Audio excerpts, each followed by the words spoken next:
New World Order.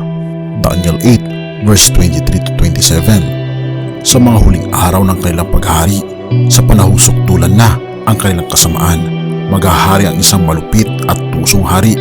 Siya'y magiging makapangyarihan, pero hindi tulad ng haring nauna sa kanya. Magtatakda ang mga tao sa gagawin niyang panlilipol at magtatagumpay siya sa anumang gagawin niya. Lilipulin niya ang mga makapangyarihang tao at ang mga hinirang na mga mamamayan ng Diyos. Dahil sa kanyang kakayahan, magtatagumpay siya sa kanyang pandaraya. Ipagmamalaki niya ang kanyang sarili at maraming tao ang kanyang papatayin nang walang anumang babala. Lalabanan niya pati ang pinuno ng mga pinuno, pero lilipulin siya hindi sa kapangyarihan ng tao kundi sa kapangyarihan ng Diyos. Ang pangintaing nakita mo tungkol sa pagpapatigil ng pang-umaga at panghapon na paghahandog ay totoo, pero huwag mo munang ihayag ito dahil matatagalan pa bago ito maganap. Pagkatapos noon, akong si Daniel ay nanghina at nagkasakit ng ilang araw. Nang gumaling ako, bumalik ako sa trabaho na ibinigay sa akin ng hari, pero patuloy ko pa rin iniisip ang pangintaing iyon na hindi ko lubos maunawaan. Kung ating mapapansin mga kaibigan, ang Daniel chapter 8 ay tumutukoy sa propesiya kung paano natalo ni Alexander the Great ang Medo-Persia, na tumutukoy mga kaibigan sa dalawang hayop na kung saan ang lalaking tupa na may dalawang sungay ay sumisimbolo mga kaibigan sa Medo-Persia, habang ang lalaking kambing na mayroong iisang sungay ay rumirepresenta naman mga kaibigan sa Grecian Empire.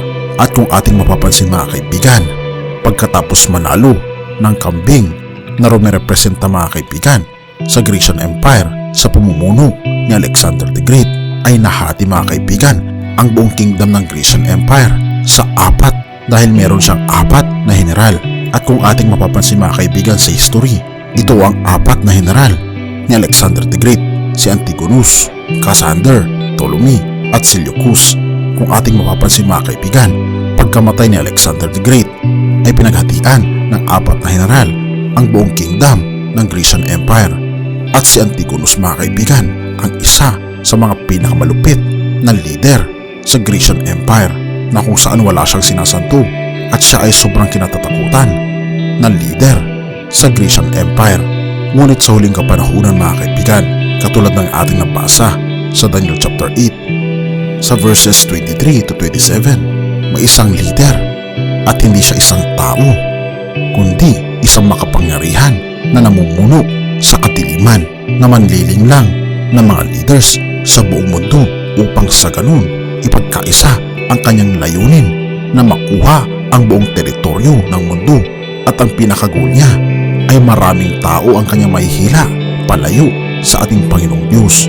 Dahil kung ating makikita mga kaibigan, ito rin ang karakter ng isa sa mga general ni Alexander the Great na si Antigonus, na sinubukan niya mga kaibigan i-conquer ang iba pang mga bansa sa Grecian Empire upang siya lang ang mamumuno. At ang parallel na ito mga kaibigan ay napapansin nating nakasulat sa Daniel chapter 8 verse 23 to 27. Magiging makapangyarihan ang leader na ito sa kadiliman at marami ang kanyang mapapasama sa kanyang kaharian. Ephesians 6 verse 12, "For we do not wrestle against flesh and blood, but against principalities, against powers, against the rulers of the darkness of this age, against the spiritual hosts of wickedness in the heavenly places." Kung ating mapapansin mga kaibigan, oo, ito rin ang kalaban natin araw-araw sa ating buhay. Sila ang mga demonyo na tumutukso at nagbibigay sa atin ng mga piring ng mata upang makita lamang natin ang kagandahan ng pamumuhay sa lupa, at tinatakpan ang ating mga mata sa mga bagay na makalangit, at dito niya pinapairal ang kanyang kapangyarihan sa ilalim ng tukso at mga challenges sa buhay. Sinabi niya pa dito mga kaibigan sa verse 24, magtatagumpay siya sa anumang gagawin niya. Anuman ang gagawin niya mga kaibigan sa atin, na kung hindi tayo mag-iingat ay talaga namang hindi natin alam na tayo pala mga kaibigan ay nasa kanya ng kapangyarihan. Dahil ang ating tunay na kalaban ay hindi ang gobyerno o sino man mga kaibigan na mga kaaway natin o mga kaibigan natin, kundi ang ating kaaway ay walang iba kundi si Satanas, na siyang umiikot sa buong mundo upang pilitin na manalo at makuha ang ating mga puso at hindi na lumapit sa ating Panginoong Hesukristo. Dahil dalawa lang naman mga kaibigan ang ating pupuntahan. It's either pipiliin natin ang ating Panginoong Hesus papunta sa langit na bayan, or by default, pag hindi natin pinili ang ating Panginoong Hesus, ay mapupunta tayo kay Satanas. Dahil wala namang gitna mga kaibigan. Kung hindi natin pinili si Jesus, ay pinili natin ang Diablo, si Satanas. Ngunit nais ng ating Panginoon mga kaibigan na makilala natin siya. Nais niya ipakita ang kanyang kagandahang loob para sa iyo. Dahil ayaw niya na tayo ay may pasailalim sa New World Order, ang order ni Satanas, na iwawalang bahala niya ang ating katapatan sa ating Panginoong Diyos.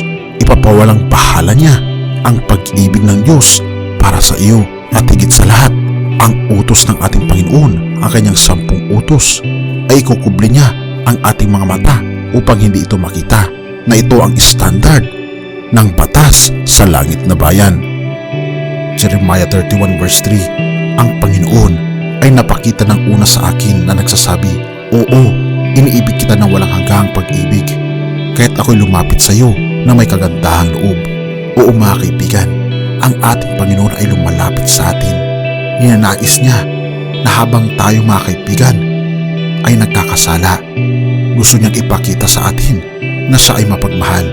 Hindi siya isang Diyos na magagalitin, kundi siya ay may kagandahang loob na lumalapit sa iyo ngayon. Nais niya kasi na tayo ay lumabas sa pagkakaalipin ni Satanas, sa pagkakaalipin ng New World Order. Nais kasi ng ating Panginoon na mag-focus tayo sa Kanya ng katulad ng isang kanta, turn your eyes upon Jesus, look fully in His wonderful face, and the things on earth will grow strangely dim in the light of His glory and grace. Mga kaibigan, tayo ay tumingin lamang sa ating Panginoong Diyos at ang lahat ng mga bagay sa lupa ay magiging madilim dahil sa kapangyarihan, pag-ibig at grasya ng ating Panginoong Diyos. Purihin ang Diyos at salamat kaibigan sa iyong panonood.